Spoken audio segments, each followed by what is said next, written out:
Your brain is lying to you right now, and it's been doing it your entire life. Every decision you make, every opinion you hold, every belief you think is rational, it's all being secretly influenced by invisible mental shortcuts called cognitive biases. These biases helped our ancestors survive in the wild, but in the modern world, they're making you waste money, ruin relationships, and make terrible decisions without even realizing it. In this video, I'm going to reveal 5 of the most powerful cognitive biases that are controlling your life right now. Once you understand them, you'll start seeing them everywhere, in yourself, in others, and in the world around you. Let's dive in. Bias number 1, the sunk cost fallacy. Imagine you bought a movie ticket for $20. 15 minutes into the film, you realize it's terrible, absolutely unwatchable. Do you stay and suffer through it, or do you leave? Most people stay. Why? Because they already spent the money. They think, I paid for this, so I have to get my money's worth. But here's the truth. That money is gone whether you stay or leave. The rational choice is to leave and do something you actually enjoy. But your brain won't let you. It's trapped by the sunk cost fallacy. This bias makes you continue investing time, money, or energy into something simply because you've already invested in it, even when it's clearly not working. You stay in a dead-end job because you've already been there 5 years. You keep reading a boring book because you're halfway through. You stay in a toxic relationship because you've already invested so much time. The sunk cost fallacy is why people throw good money after bad. It's why businesses keep funding failing projects. It's why you can't let go of things that are hurting you. The solution? Ask yourself, if I were starting from zero today, would I make this same choice?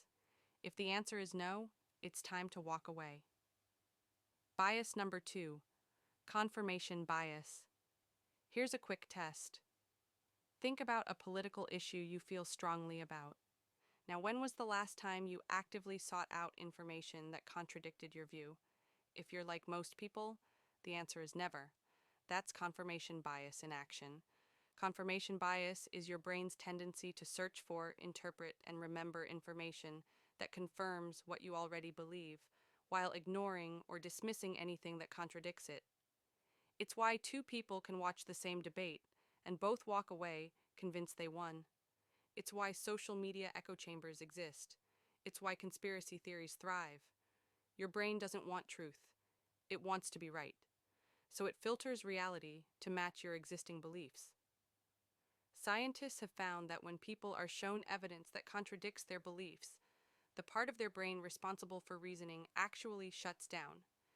Instead, the emotional centers light up. You literally feel attacked when your beliefs are challenged. This is dangerous because it keeps you trapped in your own bubble. You never grow. You never learn. You just become more and more convinced of things that might be completely wrong. The fix? Actively seek out opposing viewpoints. Read articles from sources you disagree with. Steelman the other side's arguments instead of straw-manning them. Ask yourself, what would it take for me to change my mind? If the answer is nothing, you're not thinking. You're just defending. Bias number 3, the availability heuristic. Quick question, what's more dangerous, sharks or vending machines? Most people say sharks, but the truth is, vending machines kill more people every year than sharks do. So why do we fear sharks more?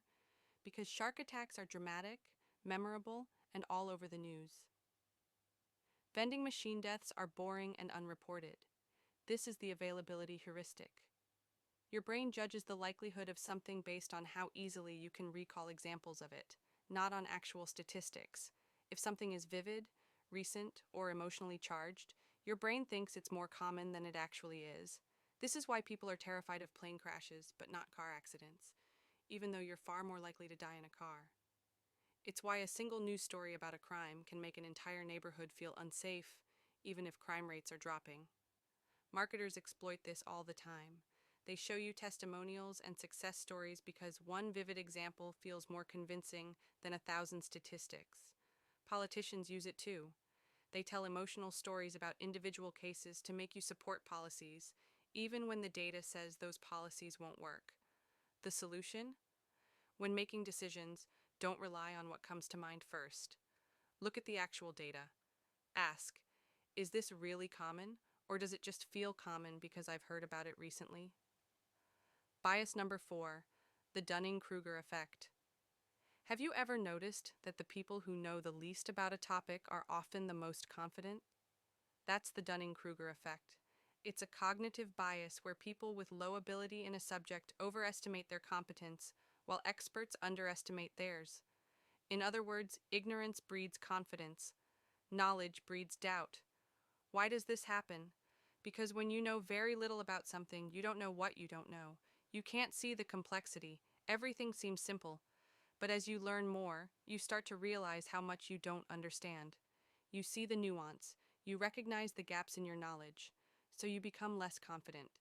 This is why beginners often give advice with absolute certainty, while experts say, it depends. The Dunning-Kruger effect is everywhere. It's the person who watched one YouTube video and now thinks they're an expert. It's the armchair economist who's never studied economics. It's the friend who gives relationship advice but can't keep a relationship. And here's the scary part. You're probably overconfident about something right now, and you don't even know it. The fix? Cultivate intellectual humility. Before you speak with certainty, ask yourself, how much do I actually know about this? Have I studied it deeply, or am I just repeating something I heard? And when you meet someone who says, I don't know, or it's complicated, respect that. It's often a sign of real expertise. Bias number 5, the halo effect. Imagine you meet someone who's physically attractive. Without even realizing it, you'll probably assume they're also smart, kind, and trustworthy. That's the halo effect. When we see one positive trait in a person or thing, we automatically assume other positive traits exist, even with no evidence. This is why good-looking people get hired more often, receive lighter prison sentences, and are perceived as more competent. It's why we trust people in suits more than people in casual clothes. It's why a single positive impression can make you overlook major red flags. The halo effect works in reverse too. If you dislike one thing about someone, you'll assume everything else about them is bad. This is called the horn effect. Companies exploit this constantly. Apple products aren't just well designed. People assume they're more powerful, more secure, and more innovative than competitors, even when they're not. Celebrity endorsements work because of the halo effect. We see someone we admire using a product, and we assume the product must be good, even though the celebrity was paid to say that. The solution? Separate traits. Just because someone is good at one thing doesn't mean they're good at everything. Just because a company makes one great product doesn't mean all their products are great. Evaluate each quality independently. Don't let one positive impression cloud your judgment about everything else. So there you have it. 5 cognitive biases that are controlling your decisions every single day. The sunk cost fallacy keeps you trapped in bad situations. Confirmation bias keeps you in an echo chamber. The availability heuristic makes you fear the wrong things. The Dunning-Kruger effect makes you overconfident. And the halo effect makes you trust people and things you shouldn't. The good news? Now that you know about these biases, you can start catching yourself. You can question your own thinking. You can make better decisions. But here's the final truth. Knowing about biases doesn't make you immune to them. Even psychologists who study these biases still fall for them. The key is to stay humble, stay curious, and always ask yourself, am I thinking clearly, or is my brain tricking me again? If you found this video helpful, hit that like button and subscribe to Human Upgrade for more psychology insights that will change how you see the world. Now I want to hear from you. Which of these biases do you catch yourself falling for the most? Drop a comment below. Thanks for watching. Stay sharp, upgrade your life.